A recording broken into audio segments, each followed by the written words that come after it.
Campus ఇంటర్వ్యూలో job వచ్చిందన్న. 1 year కి 30 lakhs ప్యాకేజ్ నాన్న. చాలా సంతోషంగా ఉంది బాబు. సరే కానీ నిన్ను ఒక ముఖ్యమైన దేవుడి దగ్గర తీసుకెళ్తాను రా. ఎందుకు నాన్న? నాకు ఎలాంటి ప్రాబ్లమ్స్ లేవు, నాకు ఒక మంచి జాబ్ ఉంది. ఇంకేం కావాలి చెప్పు. లేదు నాన్న, ఖచ్చితంగా వెళ్ళాల్సిందే.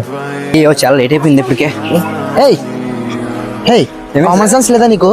షూ మీద అలా చెప్పు వదిలేస్తున్నావు. క్లీన్ చేయి. Sorry sir. హలో,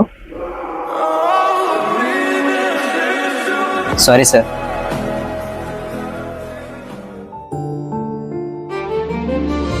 మా అమ్మ నాన్న ఏంటి ఆయన కాళ్ళు మొక్కుతున్నారు? బ్రో ఏమైంది బ్రో అలాగే ఏడుస్తున్నావు? మా అబ్బాయికి యాక్సిడెంట్ అయింది సార్, అర్జెంట్గా ఆపరేషన్ చేయించాలి సార్. బాధపడకండి, ముందేది మీ దగ్గర ఉన్న అమౌంట్ తోటి ఆపరేషన్ చేయించండి. ఆ తర్వాత మీ అబ్బాయి స్టడీ గురించి నేను చూసుకుంటాను. ప్రెజెంట్ అయితే ఈ అమౌంట్ వచ్చింది బాబు.